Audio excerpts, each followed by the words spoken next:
Good morning and welcome one and all to OESTA's last day of our 6th annual Native CDFI Capital Access Convening. I'm so very pleased that you all have joined us today, and I have really been looking forward to this plenary panel this morning with amazing individuals in which we're going to talk about the future of the Native CDFI industry. And looking at today's panel, we really are excited to have Andrea Levere from Prosperity Now, Nikki Peraltos from Indian Collective, Seth Julian from OFN, and Andy Gordon from Clearinghouse CDFI. So within this panel, we're really going to talk about how our nation is changing, how in the midst of the pandemic, looking at rural communities, marginalized communities, Native communities, how do we realize a new economic future? We're seeing Native CDFIs really being brought to the forefront. And I think that we can all attest within this industry, we've been the best kept secret for nearly 30 years. We helped economic recovery during the 2008 economic downturn. Now we find ourselves in the midst of a pandemic economic recovery, and more than ever, we find America in a different place, and America in a different place in looking at capitalization, looking at our racial history, and really looking at how America was built upon structures of racism, of inequity, and how do we resolve that?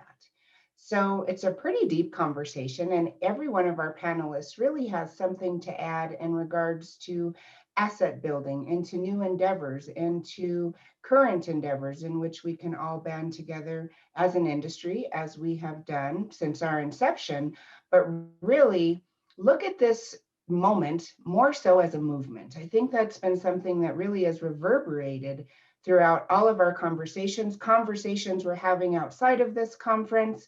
We know May 25th and the death of George Floyd really brought a new perspective and really helped culminate a new voice for Black, brown, marginalized individuals. And then we're seeing on one hand too, when we look at the disparities within our country, particularly within Native America, we look at COVID and we see especially, rose up the Navajo Nation and the lack of infrastructure, the lack of running water for many of these hundreds of families to be able to adequately take care of themselves during this pandemic. And most of America wasn't really aware that we still have communities living in set circumstances. So our field in and of itself has been to empower marginalized communities, provide that opportunity for upwards financial mobility, for providing platforms of generational wealth,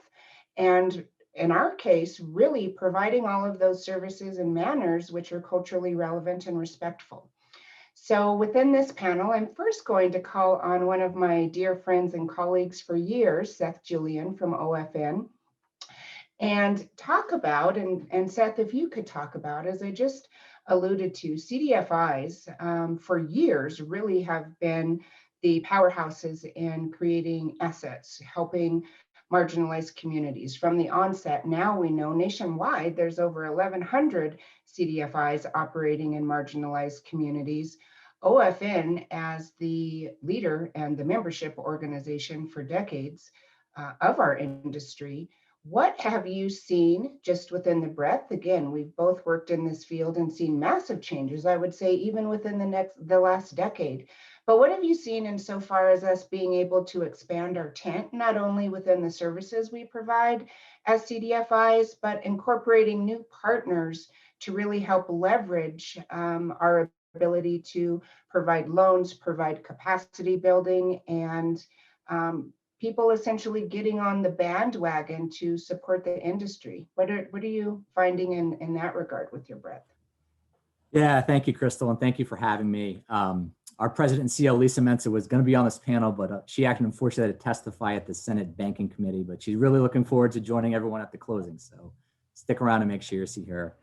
And then, hey, Crystal, before I answer that, I just want to give a shout out to your team. So OFN puts on events. We totally understand how exhausting this can be from a staff perspective. So kudos to Heather, Linnell, Stephanie, everyone else. I know this is your last day and you're probably looking forward to it, but you're putting on a great event. So thank you very much.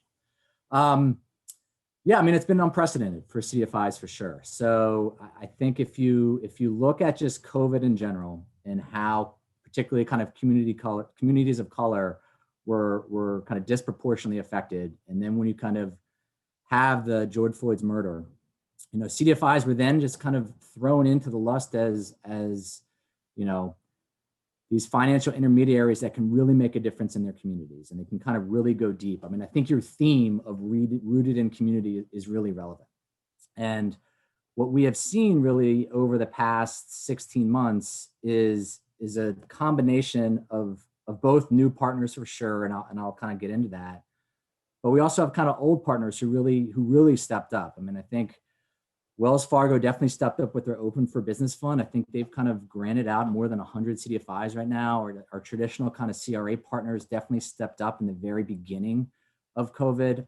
In particular with OFN, they Capital One and Morgan Stanley provided pass-through grants to our members, and we were able to grant out $1.25 million to 19 Native CDFIs that were in OFN membership. So I think from the very beginning of COVID, we really kind of had our traditional partners step up. So thank you very much for that.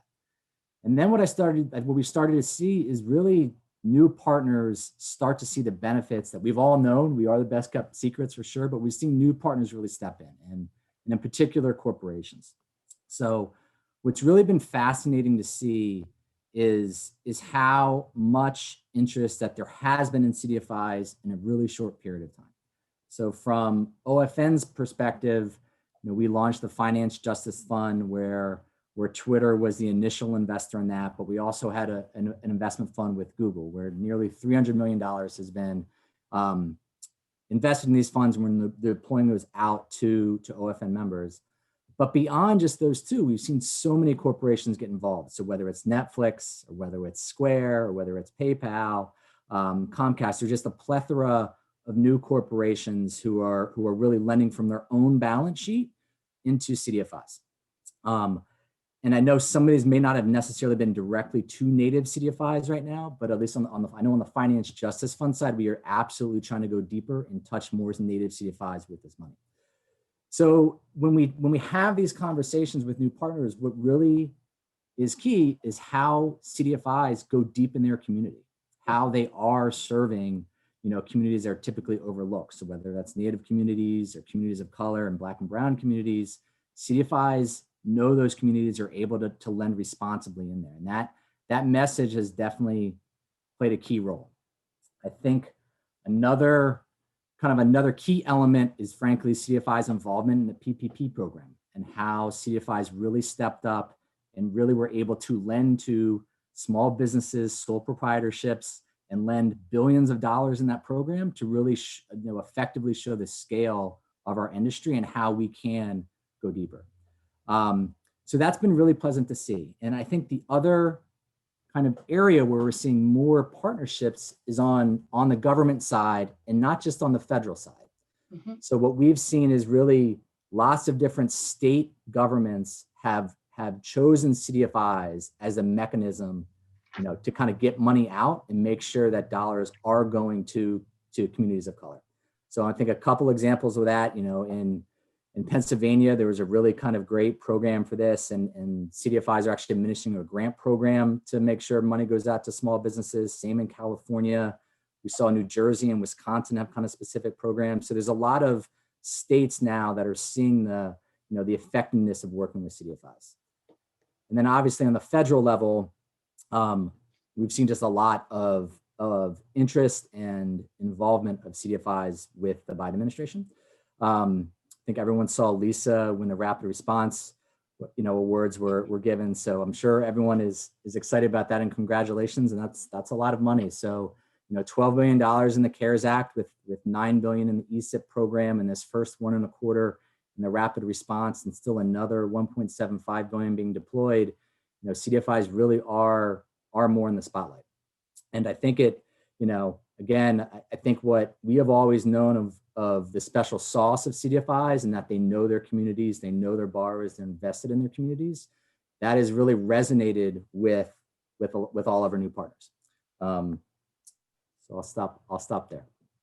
No, I really love that. I have one follow-up question to that, and if anybody else has anything to add. But in looking at the new advent of corporations really supporting our industry, I know that that has been a goal of ours universally for years and years and years. Yeah. Now we're seeing that happen.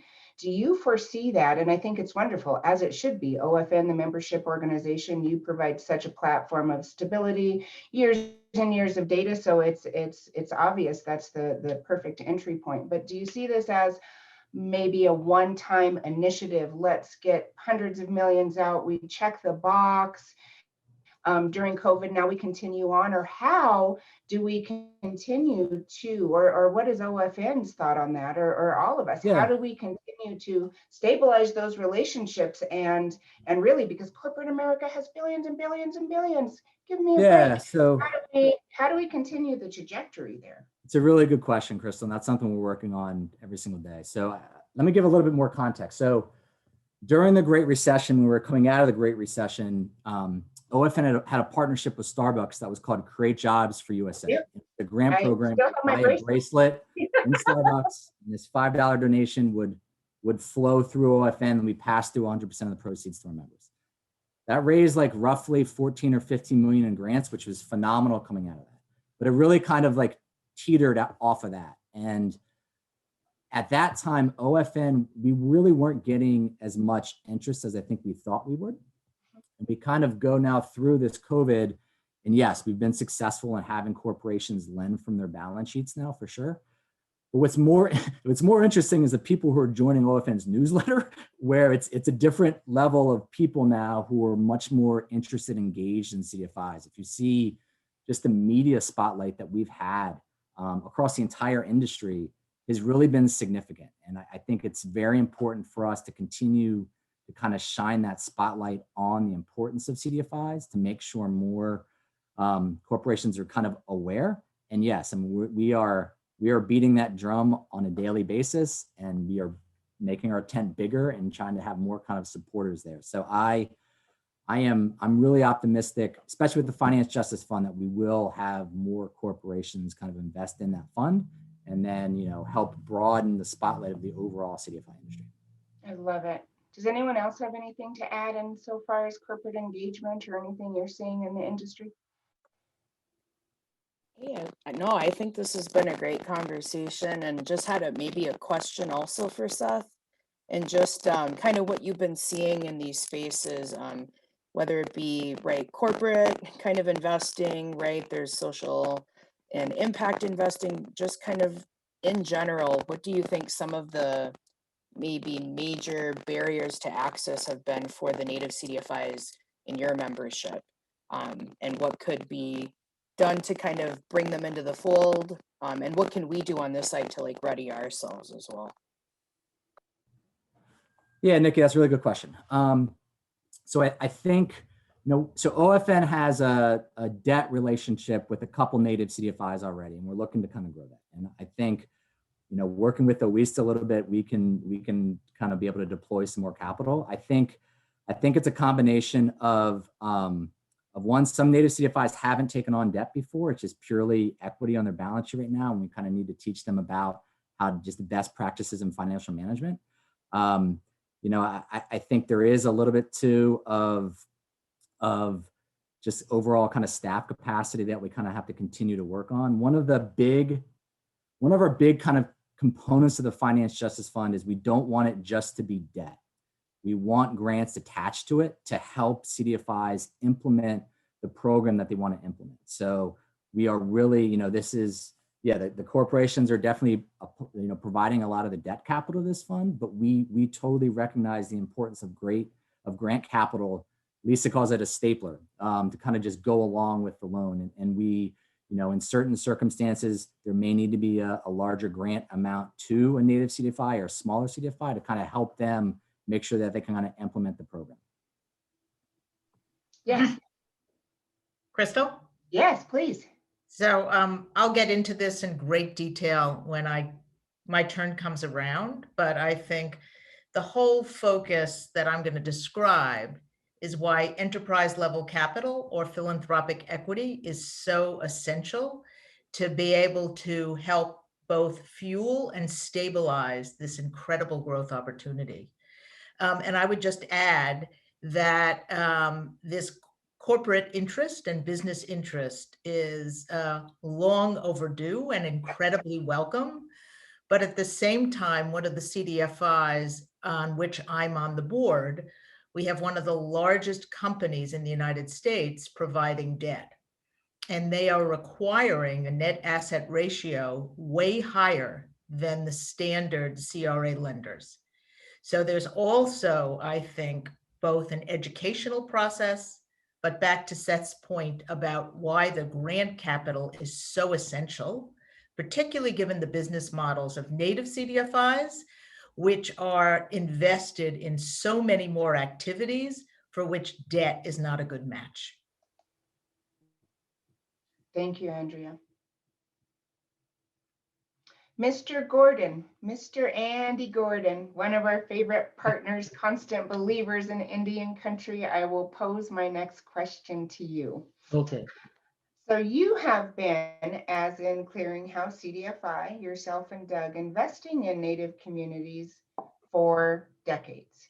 Very large infrastructure projects, utilizing new market tax credits, and really helping build the infrastructure needed to build essential stability. I think that's something really interesting when we look at funding themes, the newest buzzwords, whether and I'm not depleting any of these initiatives, whether it's healthy foods or we're looking at diversity, equity, all of that incredibly important. But I think a lot of times we see, especially within our native, rural, and marginalized communities, unless we start lending to build those basic infrastructure up, clean water, housing, access to broadband, A, B, C, and D, those stability measures help grow entrepreneurialism, help grow community wealth, and really looking at private sector stewardship. So I always find it phenomenal and so incredibly grateful. You've recognized that for years and been able to the best of your ability, partner with so many tribes on so many projects to start building that infrastructure that we know has been depleted for years. So in your preview, we would love to know, number one, I know you have a slide to show on some of your projects.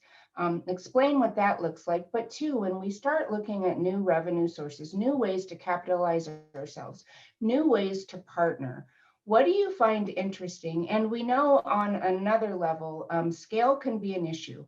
There can be some very small CDFIs that are doing amazing work in their communities, and we can't expect them to have a trajectory of growth of $5 million in the next 5 years. And they may continue to be at an asset level below 5 million for 10 or 20. I'm just giving a vague scenario. But the impact in their communities, nonetheless, the consumer lendings, entrepreneurship, they're doing what they should do, right? So at some points, we're always talking about growth, scale, leverage. That's very important.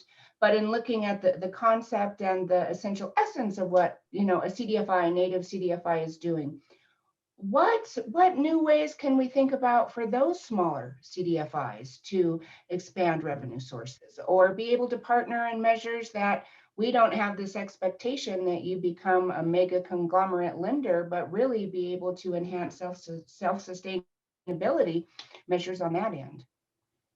Great. Should we start with the slide? That's so many questions and so much stuff for you to answer. Sorry, Andy. Yes, please.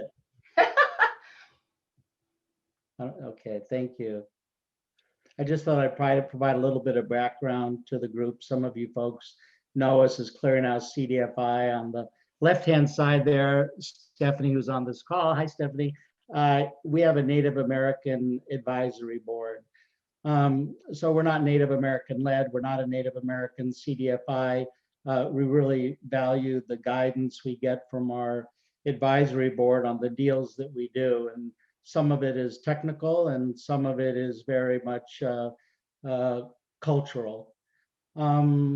So we are a CDFI. We're also a for-profit B corporation. Those of you who don't know what B corporations are, it's kind of like a Patagonia or a Ben and Jerry's, where its investors know that, yes, we provide a return, which we have provided to our investors for over 20 years. But they know our profit is really put back into the company for our good works. So as a B corporation, we do look at ourselves related to transparency and how we look at the environment and so forth. So although we're a B corporation, a for-profit corporation, we're also a B corporation, and it also enables us to, because Crystal talked about large ones. Yes, we have about $600 million in total assets, over $500 million in loans outstanding. But we also believe that high profitability or higher profitability supports low, no, or negative income, meaning that you use your wealth to do things. And obviously in the no income or negative income is really where opportunities are in underserved areas. They're cost centers, if you will. So our business model and economic engine is to have profitability so we can do more and work with partnerships. Yes, we're Standard & Poor rated. Big shout out to Native CDFI Network, which held these Friday sessions all during COVID, which were absolutely tremendous. And we're a member of the Federal Home Loan Bank and obviously a proud member of OFN. So just quick highlights. We have over 50 shareholders, primarily banks, but we also have 2 nonprofits and a tribe.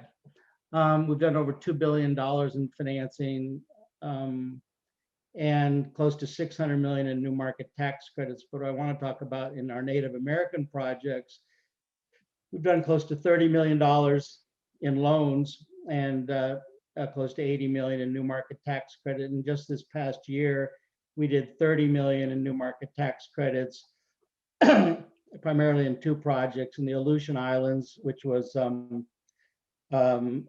fiber optics and other connections. As you may be aware, the Terra network in Alaska helps telemedicine and education reach a lot of populations. It's such a big network. If you stretched it out, it would reach from Seattle, Washington to Miami, Florida. It's that big of a network.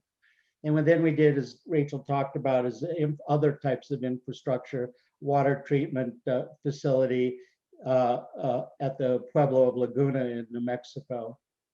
And then we have some smaller stuff we've done. By being a federal member of the Federal Home Loan Bank, we're able to provide grants, as we did with the White Mountain Apache bus program, to buy a bus to get members to health facilities. And then we even went further to the Federal Home Loan Bank matched a grant that we provided to make sure there could be food delivery to veterans during this period of time. We could probably take down the slide now. Thank you very much for letting me talk about us. I got to tell you, the sessions that I have participated in so far, they've been quite humbling, and I urge any of you that have missed, the on-demand link is excellent. And I think the Tuesday's welcoming convening with Edward Villanueva was eye-opening. It was shockingly eye-opening in a good way. And for always to have him join us, it was excellent, I thought. And then the follow-on inequity in capital access, Nikki's leader, Nick Tilson, and others. Crystal was on it, Mike Reynolds, Sherry Valaby Black, pardon me? Roberts, yeah. And Heather Soprana from the Federal Home Loan Bank in Minneapolis. Just excellent. If you listen to those 2 sessions, if you didn't, I'd urge you to do it. You know, I've been in this world for a little bit. I worked with, when Roger Boyd was doing the original financing in Indian country 20 years ago, I was involved with that. And I've had the privilege of attending probably the last 5 or so, I think, Native CDFI gatherings on capital access. So by way of background, that gives you a sense of where we're coming from. Now we got to figure out where we're going. I urge you to again listen to both of those panels. As Crystal said, are we in a moment or are we in a movement? And there's quite a debate about that. When I was a Vista volunteer in the 60s in a rural Black community, maybe I've seen a lot of moments between then and now, but maybe have not really moved the needle. And so what I want to offer up is I think this moment is the opportunity to move that needle forward in the sense of social, economic, racial equity. I would say I probably don't have the tools to do it, but what I've been so encouraged by during this COVID period and participating in Zooms, locally, nationally, internationally, young people have fantastic tools and spirit to accomplish it. And, hopefully we can use the past to make this happen in the future and actually move that needle forward. So Crystal did ask me to talk a little bit on what is the future, of course, of Native CDFIs, in my opinion and my experience. And Clearinghouse has attempted to, sorry, my first 10 minutes are up, so I wanted to stop that. No, you're fine. Well, it's so funny. I don't know. Ending in time, so we're good. I don't know how many. Okay, sorry. I don't know how many of you folks, at my age, I have hearing aids and they're new. So the alarm went off in my hearing aids. So I was listening to, anyway, it's a funny life at this time, but it's such a privilege. From those two sessions, it clarified for me a little bit about what does wealth and prosperity mean in Indian country, and what does wealth and prosperity mean in, let's say, Western parlance.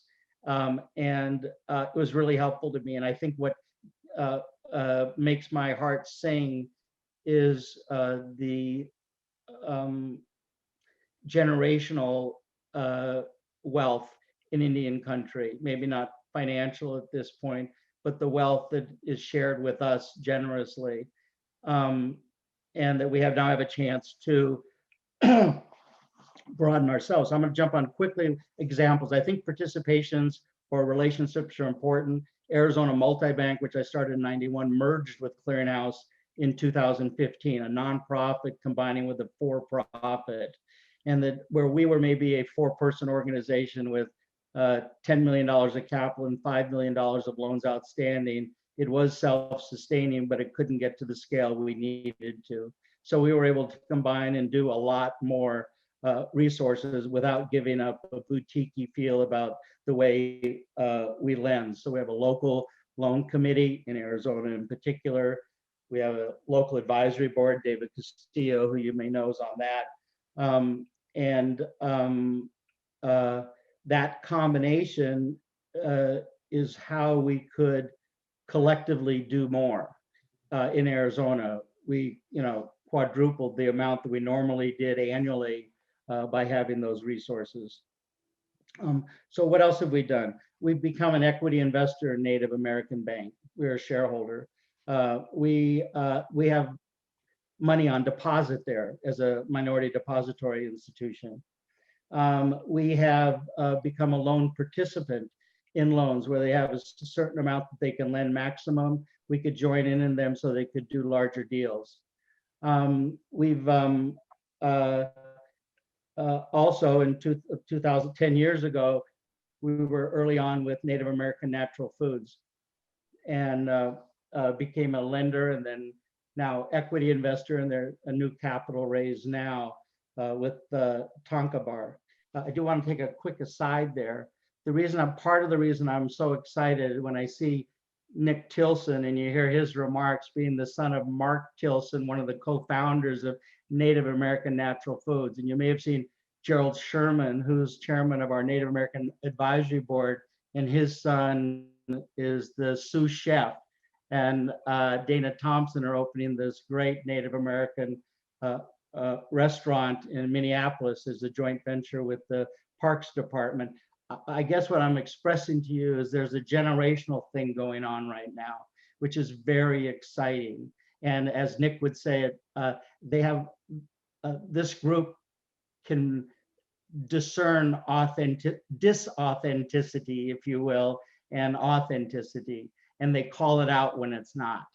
And I think that's where our, our opportunity is. So for me, other examples would be, just so I want to talk to the native CDFIs that might be smaller, Indian Land Capital. We did a buyback of some land to go back into the ownership by the tribe, and they could do maybe 225,000, and we could do $2 million. So it was a $225 million deal, but we did 2 million of it to make it possible. So even a small lender can partner with a larger lender. But what was unusual about it is we did a participation agreement. They originated it. We funded our share, but we service it. But that native CDFI is the relationship manager with the tribe. So the point is we recognize what everybody's value is. We add capital, they have relationships, for example. Indian Land Tenure Foundation was part of that. We purchased home mortgages for liquidity for a native CDFI. That can be a challenge, because the real challenge for a native CDFI is how do you build wealth or retained earnings or positive net assets? And selling loans doesn't really do it. It means essentially you need liquidity to continue doing what you're doing. What Seth was saying about equity investment, that's what's really needed in order to grow existing products, as well as, I might add, experimenting in projects that hopefully will succeed, but if they fail, it's not a bad thing. Venture capital has to have failures to have home runs. And when I talk about moving the needle, I do believe that's where the home runs are going to be, but we have to take that risk. Another piece is, another piece is I must add is data. I believe every loan, every grant should probably dedicate 10% of it to that organization doing something with their data. May it be with Otis, with OWISTA, may it be other forms or fashions. I thought Heather from the Minneapolis Center for Indian Country is doing a lot with data, because the only way I believe we can, the banks are good, they have a limited amount of money, they are meeting certain criteria for CRA, and they're definitely good people. I believe we need to get to the 1% money, and that money will be forthcoming if we have good data, longitudinal data, not just how many people are in the seat, how many people went through the door. We need to know longitudinally how it's affecting people's lives, and I'd be happy to talk about that. We are doing some stuff on that preliminarily, but I think we need to know what's the impact of our work. The last piece I wanted to add about the future is CRA modernization, because all of us have probably bank relationships. CRA modernization is going on. The OCC promulgated rules in October, whatever it was, 2020. They've kind of paused on most of those things to revisit it while the Federal Reserve and FDIC looks at it. I think modernization right now is more about a catch-up, not really moving the needle. It's kind of like how to look more in a rearview mirror. And I think the more we can have a voice on that modernization, the better off we'll be. I guess here's my last point. Sorry. Yep. My last point is, yes, there is a lot of money. Jody Harris gave an excellent overview of the resources available, not just with the CDFI fund. It could be a lot of other sources, private sector, public, and otherwise. But we need to be reminded, it's kind of like there needs to be a good match of the DNA of the money to the DNA of the purpose. I mean, we see so much money, again, driving what needs to be done. And with self-determination, I think new ideas, new approaches need to be rewarded and not, I would just say, if you fail, then you do not get funding again. So not a funding source says you have to be successful at these criteria. In fact, we need to see failures in order to have really big successes, in my opinion. So I went too long. Thank you for me sharing your time. I just have to tell you how grateful I am to each and every one of you to be part of shaping me and helping me learn. Thank you. Thank you, Andy. That was actually a perfect segue, your last quotes there, to address Nikki and Indian Collective and looking at new and innovative ways in which we lend or enter this space.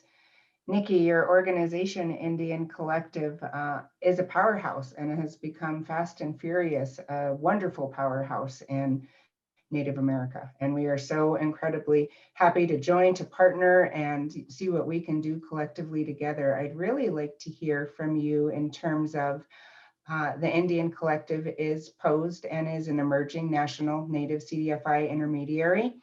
OWISTA, as you all know, has been an intermediary and, you know, the longest standing intermediary for over 20 years. And at some juncture, it's somewhat been monopolistic, but not by intention. And we're seeing more and more as we see the growth of our nations and of our tribal members at large, several new Native-led intermediaries coming into our universe, which is phenomenal. In looking at, Nikki, some of the lending initiatives that Indian Collective is entertaining, can you tell us the differences? And I know, being that I'm also on their steering committee at the Indian Collective Loan Fund, Indian Collective is really poised to lend and build infrastructure in ways in which OWISTA, quite honestly, never will.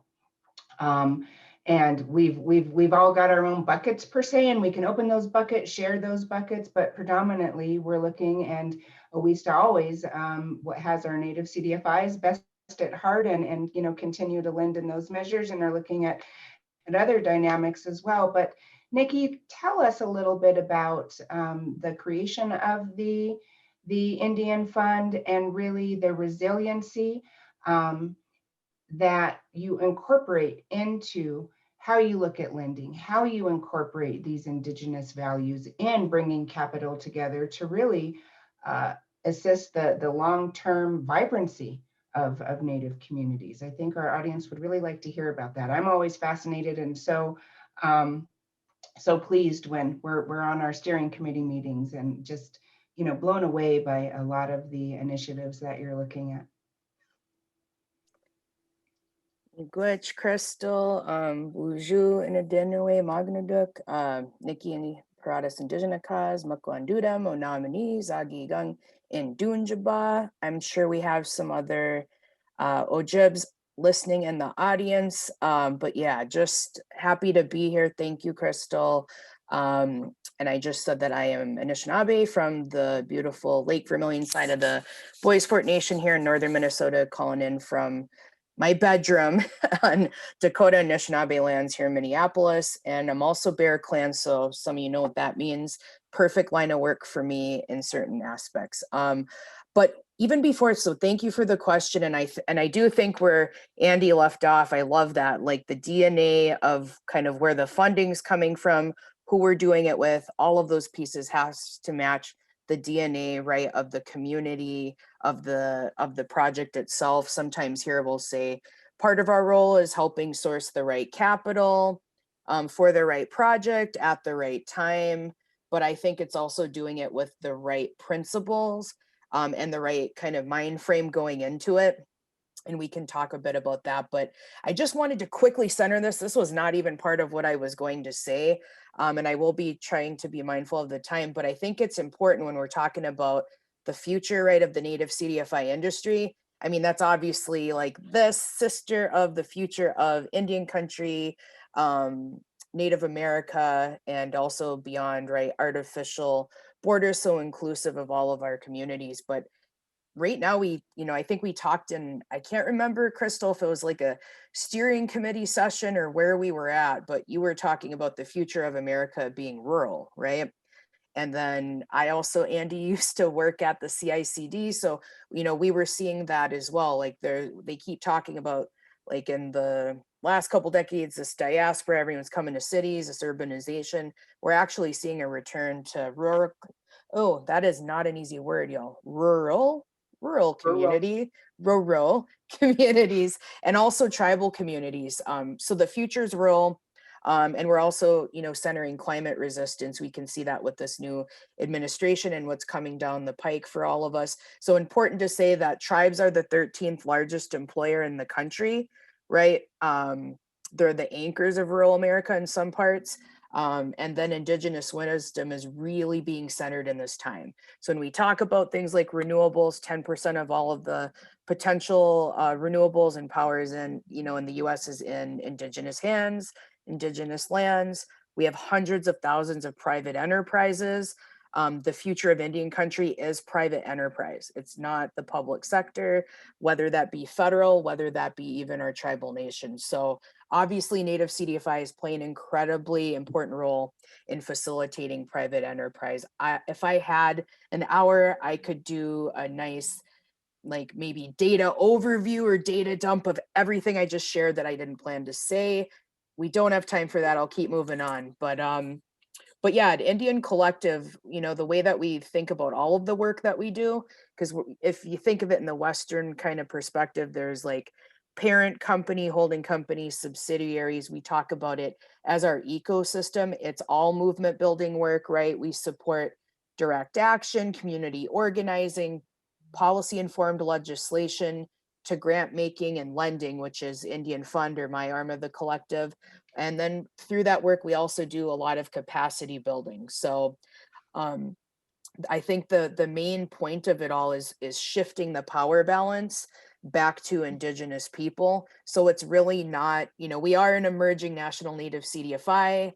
We do want to move an initial $100 million in capital to large scale development projects led by and serving our indigenous communities, right, that uphold those principles of regenerative and just economies quickly in these key areas: renewable energy.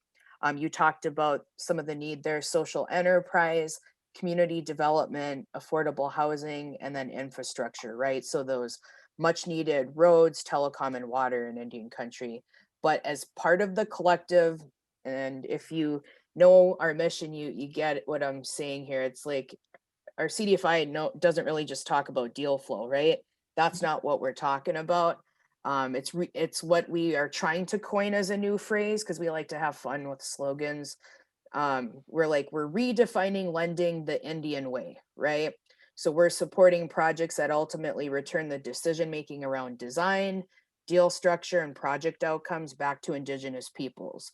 And that I know, because I've been on both sides of like community development finance, that's lacking in conventional finance. And it's because those practices are still steeped in systemic racism. So we have a lot of those discussions at NDN and on other panels. So I think the title of this session, The Future of Native CDFIs, the question at hand is, how do we move capital differently, right? So what are our different practices?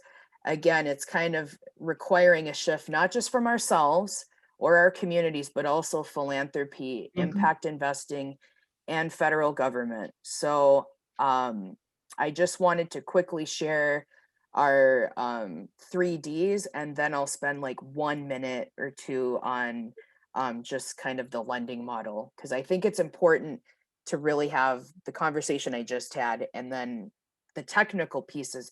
I'm always here to talk offline too, if folks are interested. But when we talk about defend, develop, decolonize, here's what we mean. Defending is that we continue to defend our people, communities, and nations against negative resource extraction, right? So, things that pollute our water, destroy our land, contribute to climate change, violate our human rights. So we really talk about FPEC here: free, prior, and informed consent, right? Not consultation, things that Nick talked about, on Tuesday in his plenary. But it's also at the fund, we're providing alternatives to those systems, right? and being able to resource. It's not just enough to say, don't do this. It's what is the alternative model, and has flexible enough due diligence and the patience and the relationship building to lean into that. And I think we have to think about we're continuing to develop our communities in a not just a sustainable manner, but a regenerative manner. We keep hearing buzzwords like green, sustainable, net zero. That is basically saying we're not going to do any additional harm. We need to look beyond that. And our communities have always centered that in how we approach anything. So, and it's talking about not compromising future generations. And then when we talk about decolonizing from at least the lending standpoint, you can go to our website to see how we talk about it as an organization. And at a higher level, we're talking about decolonizing the lending process itself. So from a project we hope to begin in the fall, it's like something simple as translating loan docs to plain language. I've said this on other panels where I'm like, why is Indian Fund's own lending docs and closing docs reading like old English, right? How come it takes a lawyer that gets paid $500 an hour on our opposing legal counsel to be able to decipher that? Why can't the borrower understand it? Because it's not, that's how all of the system is gamed, so we don't understand. So that might seem simple, but that's one thing we're talking about. And also our goal is to make our entire loan process from start to finish more transparent, because even in the last year or so of working on projects, we've learned where we can be better and better relatives and better partners. And then also, we talk about shifting power of deal structure. It's also making making sure that the money that we're taking in, our investments are flexible enough so we can extend that to our borrowers so they have say, right, in the deal structure itself. If we need to defer P&I and for how long, that's a conversation. Maybe we discount some of the interest rate, which is already low, by increasing what we call the R factor of the project, which means it's resilience or regenerative principles. And to measure that, we have a bunch of capital screens that we've developed with other folks probably in this audience at our Indian Collective staff to really think about, if a project isn't quite there yet, could they be supported in capacity building, right? For specific work beyond just like the typical CDFI capacity building suite. We still have that, but it's also, have you in your design of your community facility, have you thought about permeable pavement? So we talk about in 2022 launching our resilient and regenerative toolkit for tribes, businesses, and developers. And I'll just say our new headquarters, where all our staff is literally moving into this week, it's a living example of how to plan, design, and budget for a green, affordable facility. And we can provide that also to the tribes we work with, the Native businesses, Native orgs.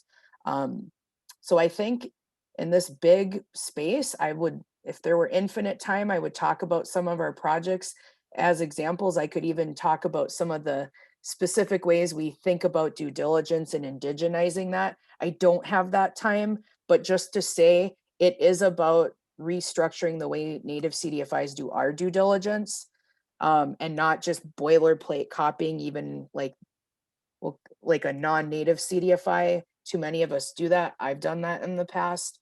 And it's also about pushing back on investors in a good way to co-develop term sheets, co-develop the way that deal structure looks like too, so that we're able to have the flexibility to do what we need to do. Because there's lots of money, corporation money, the 1% money, all of that is open to us. And we should partner together, partner with CDFIs like Andy's to learn, and so that we can grow into these new spaces and scale. But I think the main thing is just, we got to be willing to push ourselves outside of the boundaries of comfort, because we can. And this is a generational opportunity with what's happening with this administration. So if there were calls to action and time for that, oh my goodness, I'm not going to talk anymore, but I would have a lot to say there too. Check. Thank you so much. No, thank you so much, Nikki. I love the innovations, and I love the way in which, again, we talk, is this a movement or a moment? We can make our own movement. Indian Collective is making your own movement, our own movement for the Native CDFI world, just by changing the factor, the relationship, and how we look at capital. And by you having the platform to say, this is how we're doing it. Are you coming along or not? But this is what the future looks like. So I love that it's not in the ether and we're pontificating on, oh, let's do this. No, you've already created the model, and I think it's going to reverberate throughout the nation and beyond Indian country. And how do we look at capitalization different? Next, I am so excited, Andrea. You may not know this, but I have been a fan for decades, standing from afar. You are one of the most tenacious, brilliant, and fierce women in terms of asset development that I think we've been blessed to have within leadership for decades. Absolutely phenomenal. In that regard, with all of the years that with you working with Prosperity Now, your organization has really been a leader within asset development, policy recommendations, capacity building. How do we look at marginalized communities? I used your quote the other day, and I think it was in, I forget which plenary, but I said our zip code should not determine our future. When I saw that at, what was prior to CFED, now Prosperity Now, I'm like, yes, that could be said of all of Indian country, right?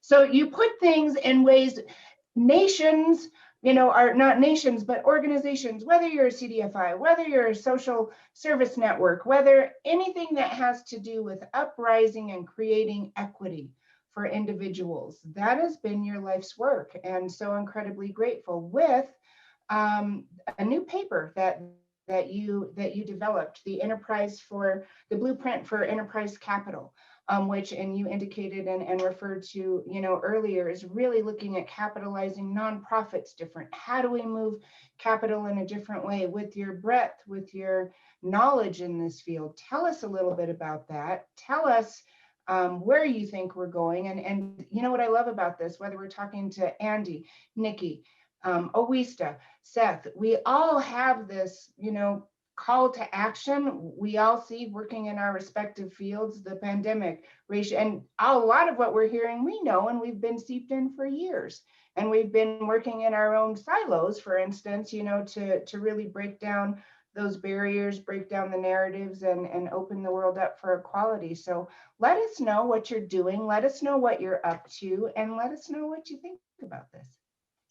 Well, thank you, Crystal. And I think that introduction and the introductions you've made of all the other speakers is why we all love you, and why you are such an extraordinary leader for the movement. So I love that I'm last, because I have a quote from each of the other speakers, which anybody who knows my facilitation, I'm always doing that then reverberates into the presentation I'll make. But let me start with the simple line: equity builds equity. And that's exactly, Crystal, what you said.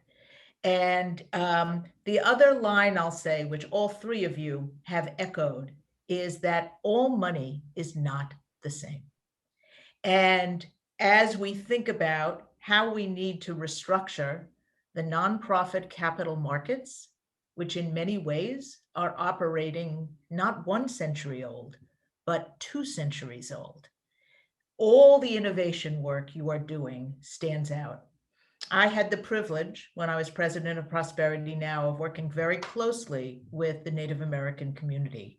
And what we saw with the Native American CDFIs is you were the first to start your institutions by integrating asset building with access to capital and to debt, because the needs of the communities that you were serving, which was the driver of everything you did, said that we need to build wealth for individuals and households as we support, as Nikki said, private enterprise and the other drivers of growth. So after I stepped down as president of Prosperity Now, I decided that I wanted to tackle the issue of why did most of the funders who provided us with capital do so in a way that violated all the rules of finance I had learned in business school. And the core rule of finance, and Andy, I want to thank you for giving me a new way to say this, is matching sources and uses of funds. But you've taken that core phrase to match the DNA of the money to the DNA of purpose that really deepens and broadens this.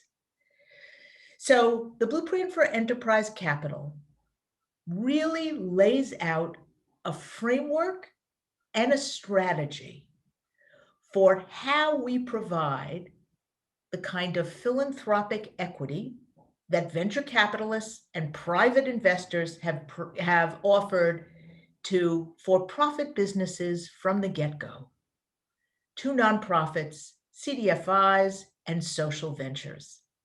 As we all know, no matter what the tax status, we're all enterprises. And to build financial strength and resilience, we need that kind of flexible capital that's invested in the organization itself, that is not restricted to a specific program or purpose, to build out the capacity of the organizations, but it will also solve the problems that we solve. In many ways, the need for capital in our sector is greater because our business models are more complicated.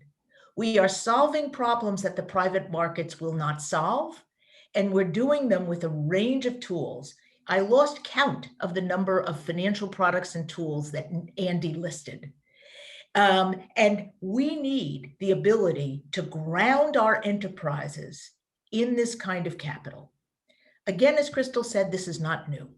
Many of you who've read Clara Miller's work at the Nonprofit Finance Fund know that framing out the idea of philanthropic equity has been around for a long time. Our focus, as Seth did, on net assets and the critical nature of net assets is also part of this. But going back to this moment and turning the movement into a movement, there is movement afoot within philanthropy and others to change the way they've done business. Is this new? No. There have been critics of philanthropy for decades who've said we need to move to more unrestricted money, we need to listen to communities, we need to stop reverse engineering the social enterprises to meet the needs of the funders rather than the needs of the communities they serve. So the whole idea of the blueprint is to say, why does enterprise level capital matter? And then how do we do it in a way that truly strengthens the organizations and enables them to pursue their mission? And at the heart of this is really aligning the capital with the kind of capacity building services that help them realize their vision, which is, how do you know what your business model is? And then how do you create a financial model that aligns with that business model and enables you to achieve sustainability, whatever the definition of that sustainability may be? So if you're doing real estate and have a very healthy balance sheet and set of products, you may be financially sustainable as an entity. If you are doing a mix of micro enterprise lending and others, you may depend on a high degree of subsidy to be able to do this kind of lending. Or if you're doing the deep policy work that we did to address the racial wealth divide, you need unrestricted grants, because that's the only money that matches your sources and uses of funds. So how do we see this kind of capital moving forward? Crystal, you mentioned a call for action. There has been a call for action on the front page of the Council of Foundations. I checked it this morning. 803 funders of all types have basically said, in response to the pandemic, that we will change the way we do business. There are 8 core principles, most of which align with the idea of enterprise capital. Yet how do we know that will continue as we move forward? How do we push this kind of capital? hats off to the work of OFN and OWISTA in getting those rapid response grants, which are basically putting equity into these institutions in invaluable ways. How do we keep that kind of capital moving? And how do we ensure that that continues? So the whole focus of this blueprint is to provide step-by-step instructions to the nonprofits to say, this is the kind of capital that I need and why. And I've done an extensive analysis of a whole set of organizations that have been part of Prosperity's now work on building high impact nonprofits of color.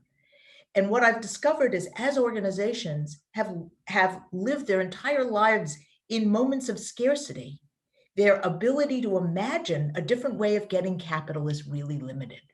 And how do we help to provide the kind of infrastructure they need to address what we'll say is not just the racial wealth divide at the household level, but an issue that all of you discuss, which is the racial wealth divide at the organizational level. And how do we address that? So the blueprint comes out with 3 core principles to recommend to funders as they're thinking about how do you change how you do business. And I love the way Nikki was framing out the transparency and the documents, but we've distilled it to 3 very basic ideas.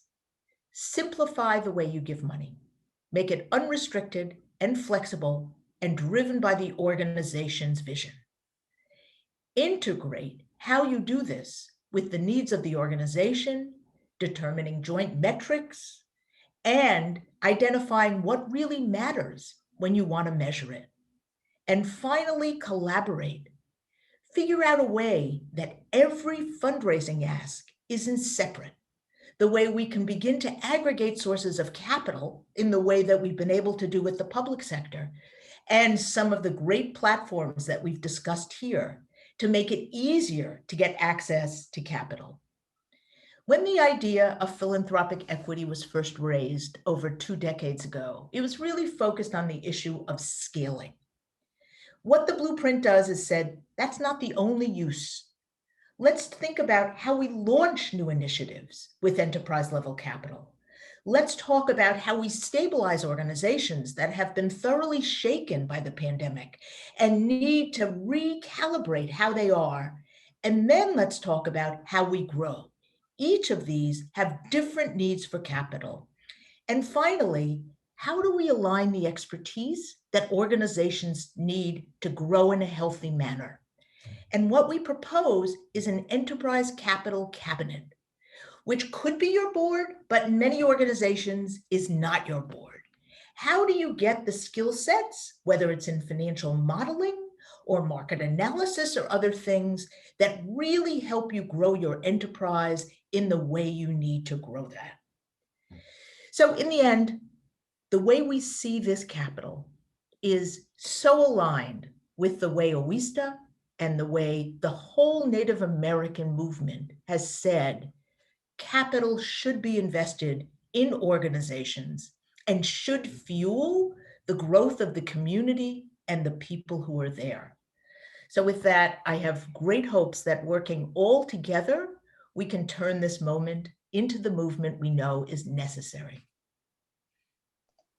I love that. I love it. I love it. One question following up. In looking at the 3 core principles that you identified, and obviously working with a host of nonprofit organizations, when that comes to implementation, and specifically in looking at getting together with said funder and looking at number 1, the funding, but 2, developing those metrics together, which I find fascinating because a lot of times we have our, essential, how many businesses, loans, portfolio.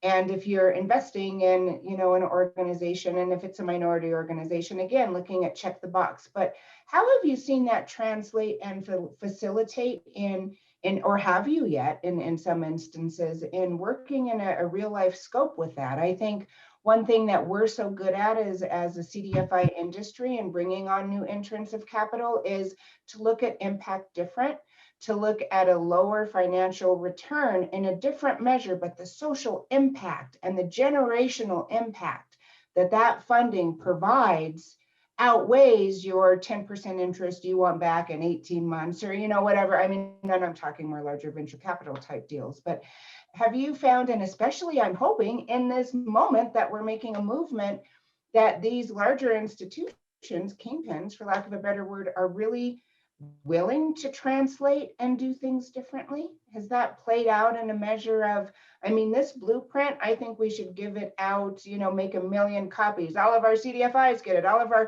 of our potential funders on, I call it an internal hit list. Who's my funder hit? Send it out, and then we're going to have a call. So you know how I'm, arranging this conversation. How's that worked?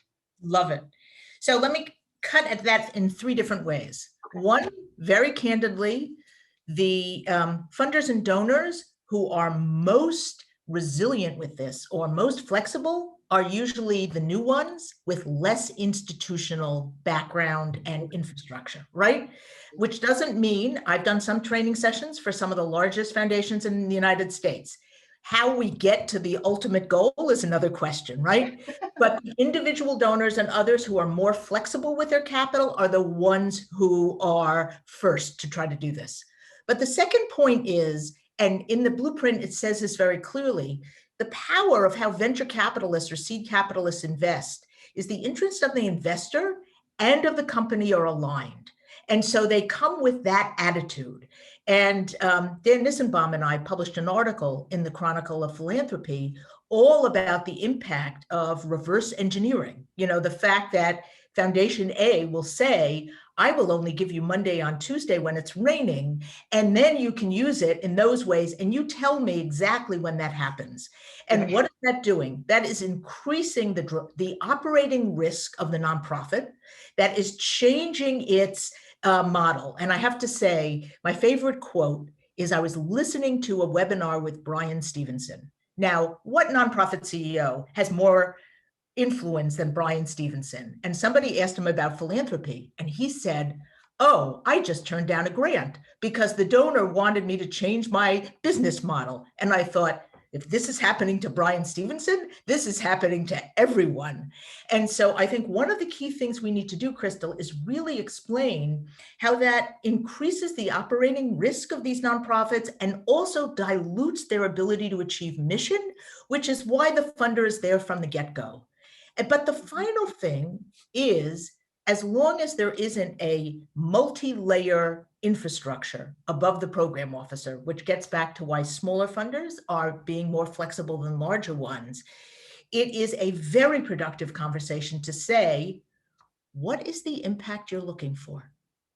And how do we identify that together?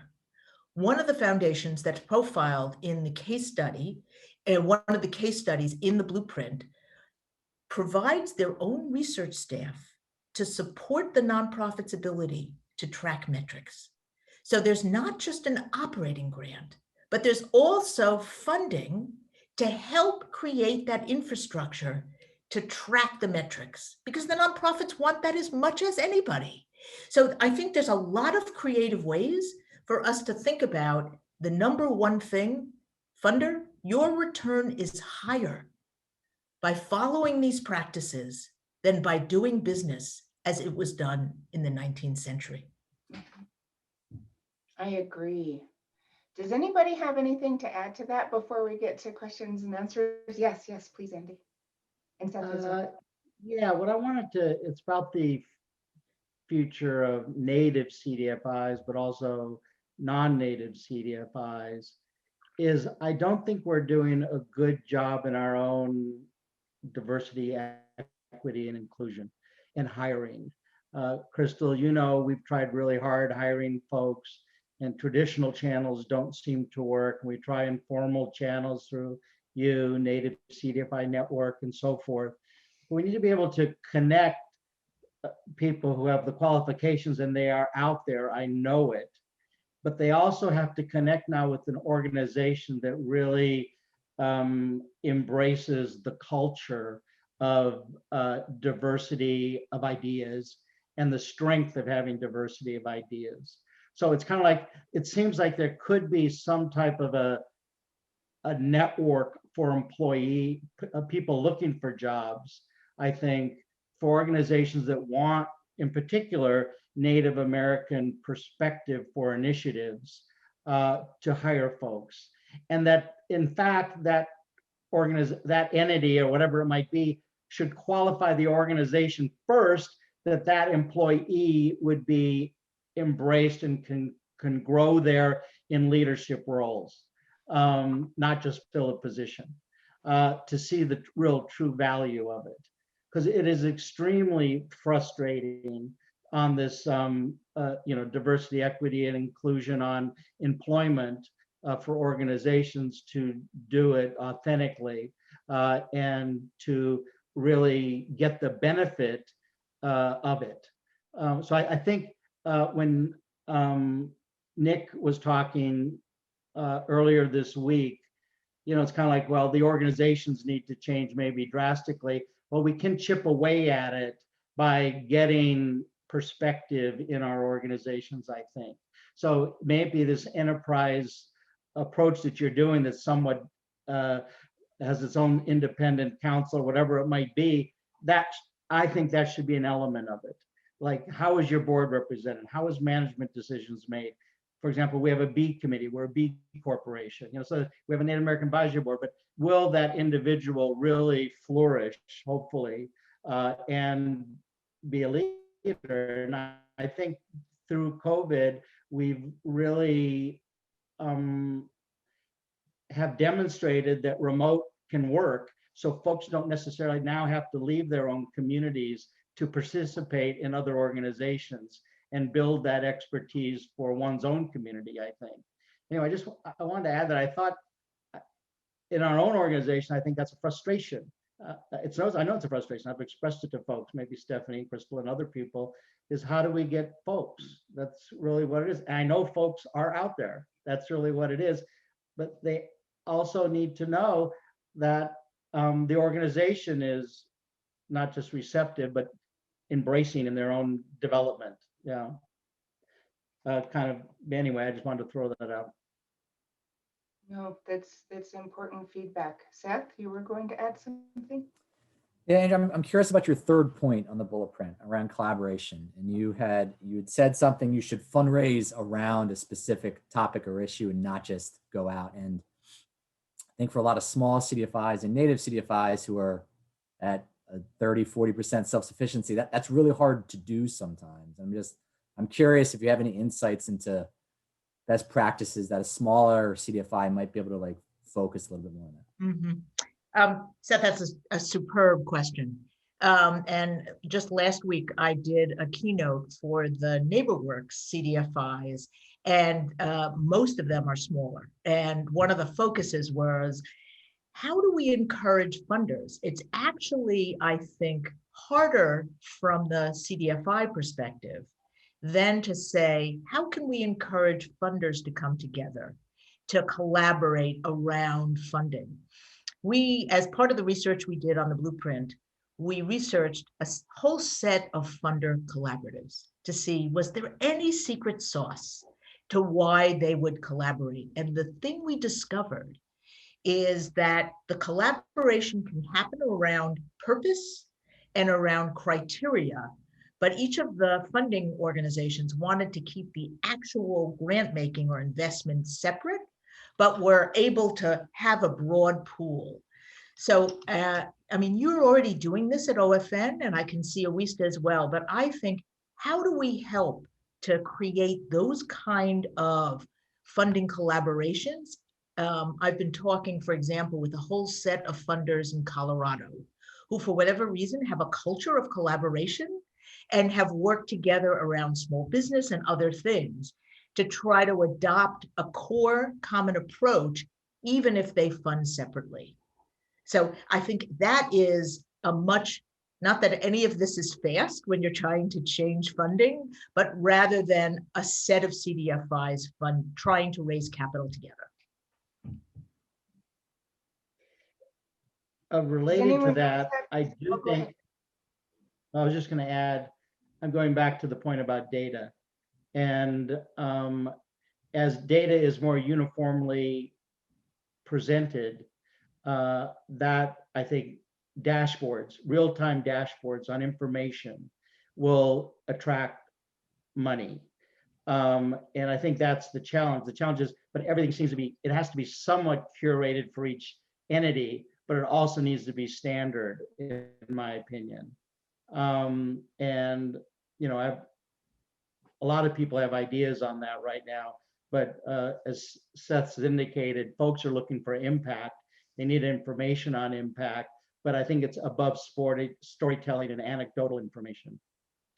Can I add just one more point, which came out of a conversation I had with a foundation president, a woman of color who's leading a foundation in the South.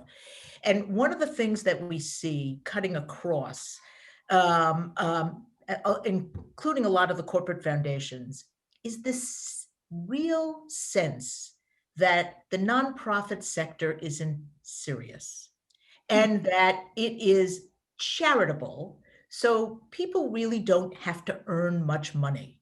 So this foundation president was actually approached by her board, who said, even though she's doing a stellar job, we were thinking we should cut your salary because we're a charitable institution. And so I do think, and I think each of the institutions here, that there is a narrative change about the nonprofit sector. I mean, I think in the blueprint, we talk about we being the essential businesses. Nikki, I think you shared that as well. But another favorite little story of mine was one of the large money center banks brought in the commercial lenders to help underwrite some of the CDFIs. And one of the commercial lenders was underwriting an astonishing CDFI. And she said, I don't think we should provide below market rate capital because the CEO makes more than I do. These are the attitudes that we are facing that block change. So I think there's a whole, not that we haven't worked on narratives forever, as we know, but about low income people and poor people and Native people, but there's a narrative about our sector that we also need to address. That's an amazing point. Oh, and that's just the beginning of the stories I've heard. Before we get to some questions on our chat, Nikki, you have anything you'd like to add, or are you good? No, I want to give time for questions. So just to say, I know there was something in the chat that asked like, hey, interested in seeing like Indians, like indigenized kind of metrics and framework around our, right, the defend, develop, decolonize. Yeah. I think it's still, it's pretty close and pretty polished, but I don't know if it's in that shareable format yet, but I'll check back with our research and eval team. And that's another thing, a beautiful thing at Indian Collective. We have a research and evaluation team, right? That's just dedicated to looking at all the discussions we're having here.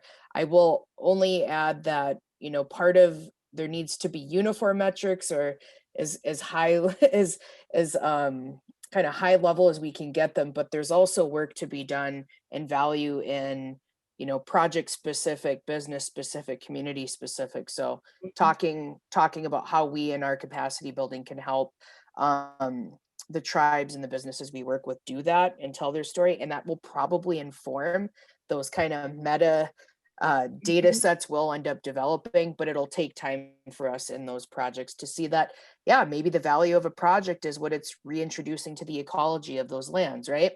If it's a regenerative ag project, it's going to be bringing back new wildlife, new plants, new medicines, or not new, but ones that have been, right, unfortunately, had left those areas and the value of that coming back in. So anyways, those are just some initial thoughts. And I'm looking at the time. And I was rushing earlier. I forgot we were going to 1:30. I could. Yeah, no, we're good. You know what I find, and I'm going to take us off course just a moment, then I'll bring us back. But in talking about data, that has come up several times with all of us, and actually it's come up throughout the theme of our conference this week in one way or another. One thing interesting about OWISTA, and one thing we know is Indian country, and this was highlighted with Heather, this was highlighted on a wonderful panel yesterday that we had with our Canadian counterpart of OWISTA, but we know that we've been great at telling stories for generations. So that really kind of was the first plateau in engaging, and whether that's federal governments, funders, partners. And OWISTA realized just within our Building Native Communities, our financial education curriculum, we need to start building data sets. So in our own little way, we've been building data sets the past 10 years, but we were able to do a longitudinal study on the effects of financial education after 4 years. So we had 8 CDFIs participate. They tracked their clients, over 100 clients for 4 years, and we're able to see this trajectory. So, we see at different ventures, data points being built in this measure. But what I really found interesting in speaking with our Canadian counterparts yesterday is OWISTA, and Andy mentioned that we have a standardized data platform that we've created ourselves. It's a proprietary system. And one thing we realized as an industry, or as not an industry, but as OWISTA itself, is we're underwriting years and years and years of underwriting our native CDFIs. Everything was coming in different, right? We all had different loan applications. We all are measuring impact different. We're all doing client intake forms or intake forms in different measures. So we essentially set out to standardize that system, be able to, number one, make it easier for the native CDFIs to pull their data for their tribes, for their funders.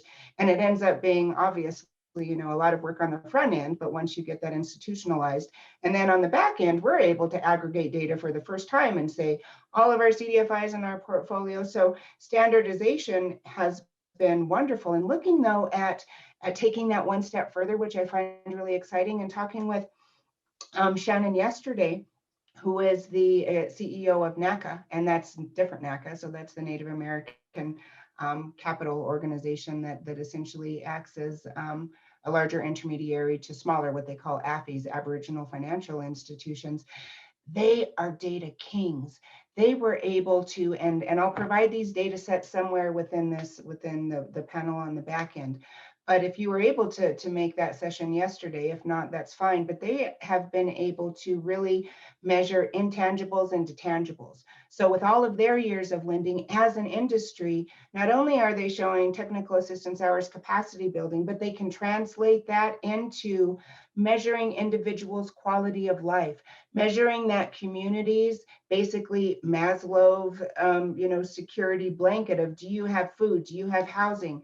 Do you have education? Do you have health facilities? Because all of those things we talk about institutionally, which creates a healthy community, which can create an entrepreneur. Because we're not going to be thinking about being an entrepreneur or fixing our credit when we're in survival mode every day, wondering how we're going to do A, B, or C. So I find that really interesting how, as an industry, and even coupled with your enterprise for development, how do we look at those differently? Because there's been people that have made that tangible. I find that fascinating. And I think that's a way to get more funders on, to be able to show, rather than these storytelling, no. And in the end, if you invest now, you're going to save $1 billion because you know what? Health parameters go down. And we're able to have healthier communities, which, well, translate to this. We have more kids graduating from high school. So all of these metrics that really bring us out of poverty, that's been done. I think that's fascinating. And I can't wait to see how we incorporate that within ourselves, with our Canadian, and as an industry in and of itself. We have a couple more minutes. Sorry, I did take us on a little tangent there. So one of the first questions we have is from a gentleman named Brad Michaels, and I'm starting at the beginning of our question, so I'll scroll through very quickly. But that question is, have you also seen pathways for democratized capital for smaller individual investors to participate? I'll just take the first stab at that question and then open it up. But in looking at a pathway for democratized capital, really, CDFIs are your first and best bet on so many levels, whether that's a native CDFI, if you want to see your investment going directly to empowerment of communities. I'm also a member and a grateful member of another organization called Pathways to Partners for Rural Transformation, which is 6 CDFIs that work in the deepest pockets of persistent poverty within the nation, and have been doing this collectively for hundreds of years. So I think in looking at how do you realize that concept, simply by supporting nonprofits or supporting native CDFIs, in my opinion, you just broke that barrier right there by directly investing in a community. That's my 2 cents to that question. Anybody else like to add to that? I was just gonna say, if it's helpful I did drop some also thoughts in the chat where CDFIs, native CDFIs as well, like Indian Fund, are thinking of other like pathways for individual investors, because we do work with groups like Resource Gen, right, which is a network of like younger wealth inheritors, and then also other groups that are really activated in this space. And often when we are talking with them, we will get a number of interested individuals that are very much aligned with like mission, and green is a buzzword for most of them, but the heart alignment is there, the mission alignment is there. And I think there's a lot of good impact investing legal firms in this space, and if you find the right one, they can help you even craft an offering that's pretty affordable. If you have some consulting funds, they don't have to be, your pockets don't have to be really deep to provide an offering like that too. But I think what you said, Crystal, investing in the CDFIs directly is a good way to go. Any other comments to that question from our panelists? There are a lot of, I'm not sure about native CDFIs, but there are a lot of CDFIs who can take individual investments directly. And then C-Note is a platform that you can just invest in, and that money will go to multiple CDFIs. And you can kind of direct your funds if you want to different kind of categories. They do take both accredited and non-accredited investors too. So that is one alternative as well. That's a great point, Seth. Thank you. Our next question, and just for our panelists, we have our wonderful staff posting questions from our other platform in which our participants are looking. So with a lot of the interaction we're doing back and forth, our panelists can't, or our audience can't really see that. So one question, Nikki, quickly, has your organization developed a loan that bypasses the BIA for a title status report? This is a huge hurdle. We do not have a local CDFI. We have facilitated support to help our potential home buyers to purchase a home, but some are waiting 9 to 15 months to obtain a CFR. I can answer that a bit. You can too, but do you want to answer that question? I will say probably more detail is in the chat, and thank you, Heather, for sharing. This is what I did before, Andy, at the CICD. A lot of it was looking at this very issue. In a nutshell, we need to be, and when we talk about the future of native CDFIs, one thing I didn't talk about as much, but we've touched on here, policy. We have great trade orgs like OFN, NCN, that's fantastic, but we need to be more visible, more vocal, and more cooperative, because that is a policy issue that can be, with Deb Holland at the head of the Interior, raise that thing straight up, because it is a decision at that level that if they say, hey, regional BIA offices, this is the standard procedure and these are the standard expectations, you can't be operating like a bum in one of your offices while another office has a stellar turnaround time. It's just as simple as that. So yeah, we need to be very loud and very vocal about that, because that's the only way that gets fixed right now. Thank you. Well, I do want to be respectful of all of our time and be able to adhere to our agenda. We did have more questions within the chat box, and I really did wish we could answer some of those. But I think in looking at our 3 days within our plenary sessions, this has been one of the most rich conversations, hopeful conversations. And I really am so grateful to each and every one of you, Andrea, Seth, Andy, and Nikki, for sharing your perspectives in this measure. And more so, I look forward to next year, our 7th annual Capital Access Convening. We haven't quite figured out our location yet, but I think that we should do a Future of the Native CDFI Industry Part 2. And see us all in person next year. Thank you all so much for not only your dedication, all of these years.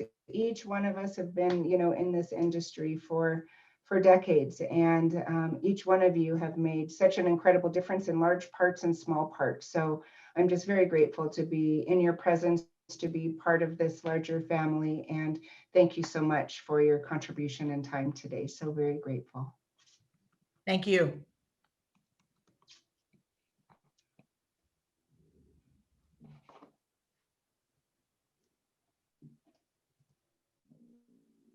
So with that, thank you again to all the panel presenters. Thank you for joining the morning plenary or afternoon, depending on where you're at. Definitely the future looks bright with these trailblazers here. So right now we have a 30-minute break before you all join your registered breakout, which you can find at the attendee hub. Those breakouts include effective reporting, stories from the field, the critical role policies, procedures plan communities of trauma, and walking with Native CDFIs, helping guarantee the economic future of Indian country.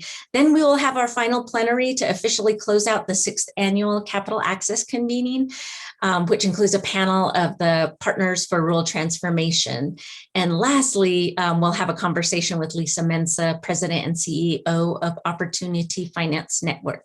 So thank you and enjoy your breakout sessions. We'll see you later today. Thank you all. Have a great afternoon. Thank you, Seth. You were amazing. So amazing. I love your brain. I love your intelligence, and more so, you've always had such a good heart. So I know it's been, you just work your tail off there, Seth. You're appreciated on so many levels. Thank you. So much. And Andy, yeah, Andy, just Thank yeah, you. so much love. Okay, we'll see you guys.